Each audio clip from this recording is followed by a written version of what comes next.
नमस्कार दोस्तों, मैं अंकुर उपाध्याय स्वागत करता हूं आप सभी का आपके अपने YouTube channel share market analysis में। दोस्तों, कुछ कमेंट्स हैं जिसके मैं आप सभी को जवाब देना चाहूंगा। अदानी ग्रुप को लेकर मैंने आप सभी के साथ एक वीडियो शूट करी थी 2:30 पे, जहां मैंने अदानी ट्रांसमिशन के स्टॉक पे बात करी थी।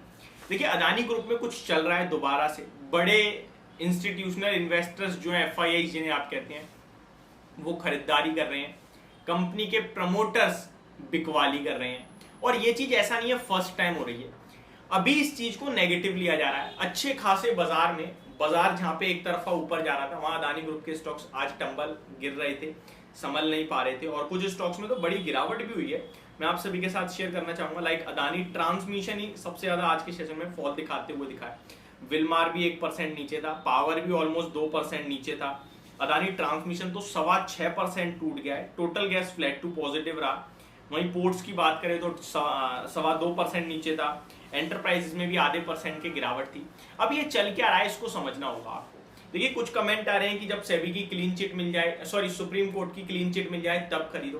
कुछ कमेंट्स आ रहे हैं खरीद के बने रहो।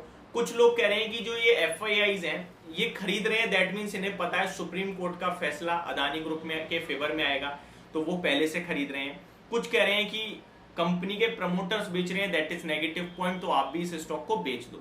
अब एक्चुअल में पूरी कहानी क्या है और आपको क्या करना चाहिए, इसके बारे में मैं बात करने वाला हूं।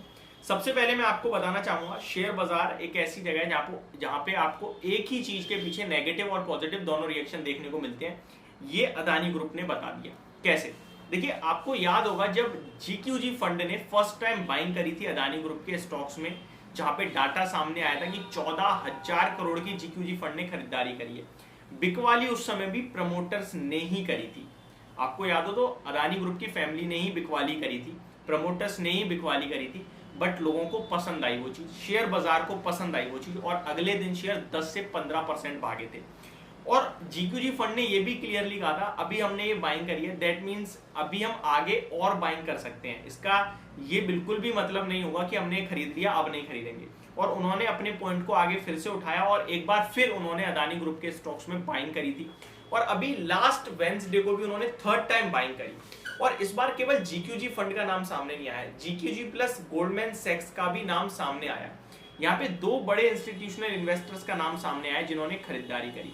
बिकवाली अभी भी अदानी ग्रुप के तरफ से ही हुई है, प्रमोटर्स के तरफ से ही हुई है, लेकिन इस बार शेयर्स के प्राइस नीचे जा रहे हैं। दैट मींस एक ही चीज हुई, पहले भी प्रमोटर ने बेचा और FIIs ने खरीदा, शेयर ऊपर गए। अभी भी प्रमोटर्स ने बेचा, FIIs ने खरीदा, शेयर नीचे गए। अब ये कैसे हो सकता है? ये सिंपल सी भाषा है, ये बाजार के ऊपर है, बाजार पे ही छोड़ दीजिए। यहाँ पे लोग अलग अलग बातें जरूर बनाएंगे। मान के चलो, जो पॉजिटिव है वो ये कहेगा कि FIIs खरीद रहे हैं तो शेयर पॉजिटिव है, सुप्रीम कोर्ट का फैसला इनकी तरफ आ सकता है, मान के चलो। जो अदानी ग्रुप को लेकर नेगेटिव है वो कहेगा भाई प्रमोटर बेच रहे हैं और प्रमोटर्स से ज्यादा किसी को नहीं पता कंपनी के बारे में। जब वही बेच रहे हैं तो फिर तो टेंशन है ही है।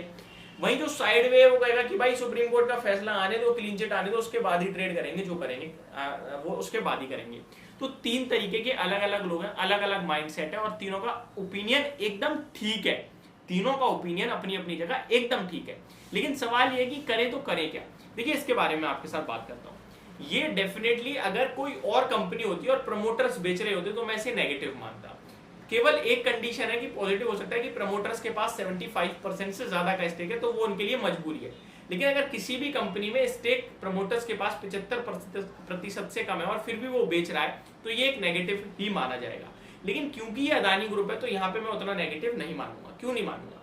देखिए, अदानी ग्रुप के पास पैसा इस समय ज्यादा खास है नहीं, और उन्हें पैसे की जरूरत है, ये हम सबको पता है, क्योंकि उन्हें अपने डेट को कम करना है और भी बहुत सारी चीजें हैं। और इस समय उन्हें कोई बाहर से पैसा नहीं दे रहा है। अभी रिसेंटली आपको याद होगा हिंडनबर्ग की रिपोर्ट के बाद एक वार हुए थे, जहां पे इनके एसेट्स को जीरो वैल्यू दी। एसेट्स तो नहीं कहूंगा, इनके बॉन्ड्स को जीरो वैल्यू दे दी थी कि इनके जो बॉन्ड ट्रेड कर रहे हैं उनकी हमारी नजरों में कोई वैल्यू नहीं है। इनको लोन लोग दे नहीं रहे हैं। इनका जो आगे के लिए जो बड़ी बड़ी रेटिंग कंपनियां थी, उन्होंने इनका जो आउटलुक है वो नेगेटिव करा, तो इनको लोन वगैरह नहीं मिल रहे हैं, इनको डेट फंड वगैरह रेज नहीं हो पा रहा है। तो वो चिंता का विषय था, जिसकी वजह से ये अपनी खुद शेयर्स बेच रहे हैं, पैसा जुटा रहे हैं और इन्वेस्टर्स का भरोसा जीतने के लिए डेट कम कर रहे हैं। ठीक है, ये एक सिंपल सा भी हो गया।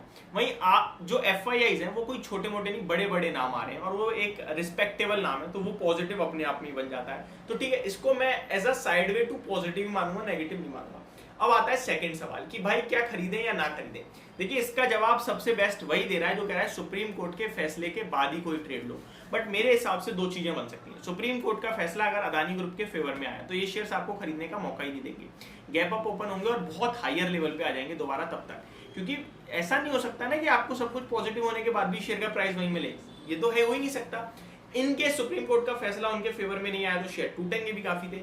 तो यहाँ पे सबसे अच्छा ऑप्शन आपके लिए ये हो सकता है, जिनके पास है वो होल्ड करें और समय सीमा बढ़ाएं।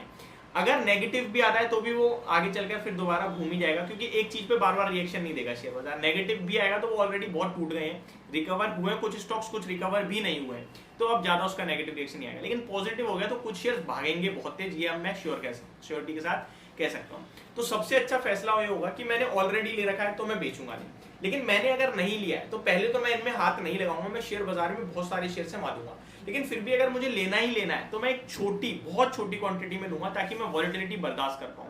ये मेरा पर्सनल ओपिनियन है, कोई डाटा नहीं कह रहा है। जैसे आप लोगों का अलग अलग ओपिनियन हो सकता है, वैसे मेरा ओपिनियन है। जो मेरा ओपिनियन बनता है वो मैंने आपके साथ शेयर करा। होप आपको ये पूरी वीडियो समझ में पसंद दोनों आई होगी। Thank you so much for watching this video. Have a great day guys.